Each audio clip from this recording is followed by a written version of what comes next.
Gue mau nanya, siapa di sini yang beli smartphone flagship tapi akhirnya cuma buat scrolling social media? Atau siapa di sini yang sering download banyak banget aplikasi tapi jarang dibuka?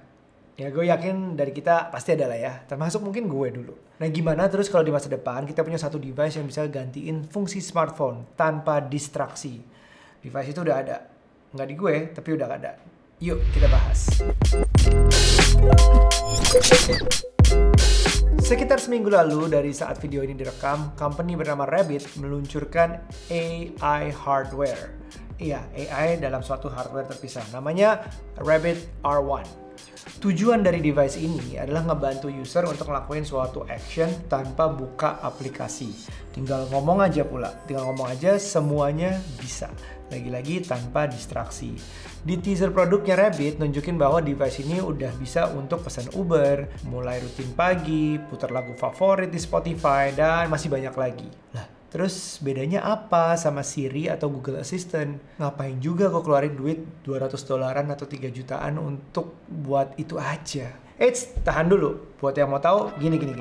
AI kayak ChatGPT itu pakai model deep learning yang namanya Large Language Model atau LLM.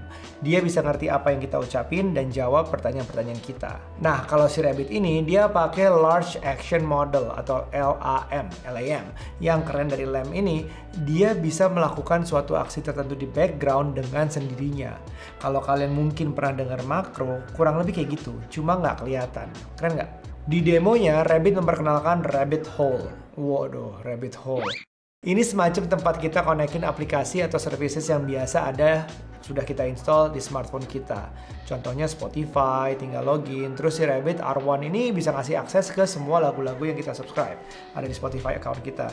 Plus kita juga bisa tanya-tanya tentang lagunya. Seperti yang nulis lirik, yang produce, segala macam. Klaimnya sih privacy kita aman, mereka nggak nyimpen data-data login kita saat connect. Tapi ini yang keren.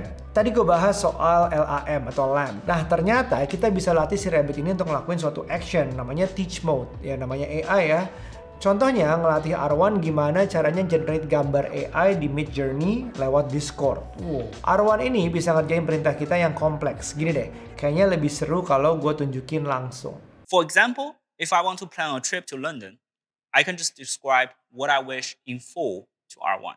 I want to take my family to London. It's going to be 2 of us and a child of age 12. Can you plan the entire trip for me? We like cheap non-stop flights, grouped seats, a cool SUV, and a nice hotel that has Wi-Fi.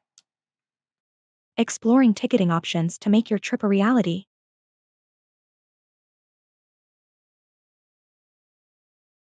For your trip, I found various flight options, a range of hotels to choose from, and car rentals available. Please confirm each option individually for further details and booking. So it's all been planned out. I just confirm, and that's it. Could you come up with a schedule for fun things to do while I'm over there? On it. I have prepared a detailed travel plan for your trip.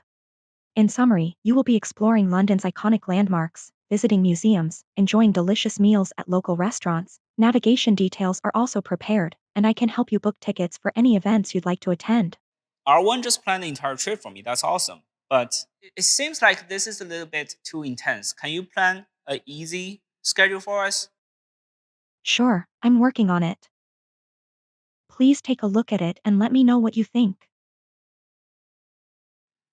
It gave me a more relaxed schedule every day with all the details. Sounds really good. And I just confirmed that. Secara desain, ini ukurannya mirip banget sama flip phone-nya Oppo dan Samsung.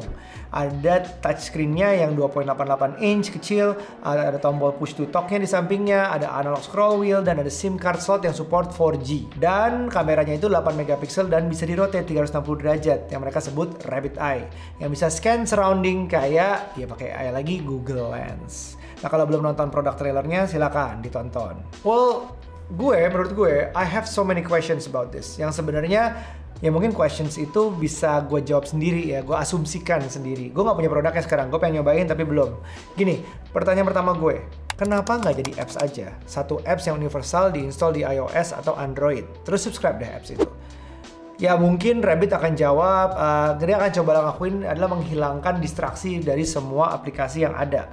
Jadi beberapa kali kita, contoh ya, beberapa kali kita nonton Netflix, ada notifikasi, kita akan distract. Atau sesederhana, gue udah mau pesen sesuatu di ojek online, gue begitu lihat handphone, ngeliat sesuatu yang lain, gue udah lupa tuh, gue mau ngapain. Ya, gue di umur segini, wajar. Kalian yang masih muda juga pasti ada kayak gitu deh. Pertanyaan gue berikutnya mungkin juga adalah seluruh apps yang gak ada webnya. Jadi ada beberapa aplikasi kan yang memang gak ada web base-nya.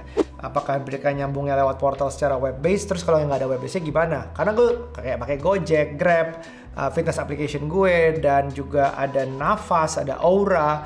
Itu apakah ada bisa login lewat websitenya? Gue belum tahu. Nah itu menarik untuk dipertanyakan dan dicoba. Yang ketiga, terus karena ini adalah device $200, apakah berarti kualitasnya juga kita akan mendapatkan kualitas device $200? Kameranya, spesifikasinya gimana, turun banget pasti, speaker seadanya, durability tentang tahan air, segala macam, apakah ada sensor-sensor yang dibutuhkan, yang kayak gitu, apa iya kita cukup dengan aplikasi saja? Artinya ya, the ultimate question, apakah dia bisa menggantikan smartphone pada umumnya secara sepenuhnya?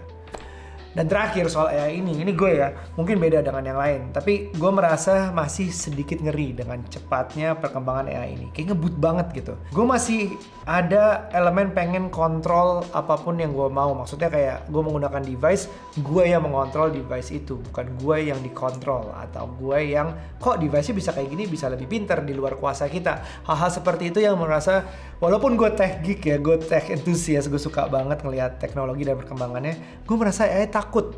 Gue takut, sedikit ada perasaan takut amat AI itu. AI-nya kecepatan berkembang, kitanya sebagai kebanyakan user catch up apa enggak gitu. Ya mungkin, tapi mungkin itu gue aja sih bisa aja insecure. Nah, menurut kalian gimana?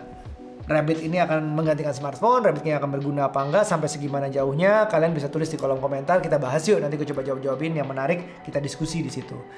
Dan sampai ketemu di video berikutnya. Bye now, be nice.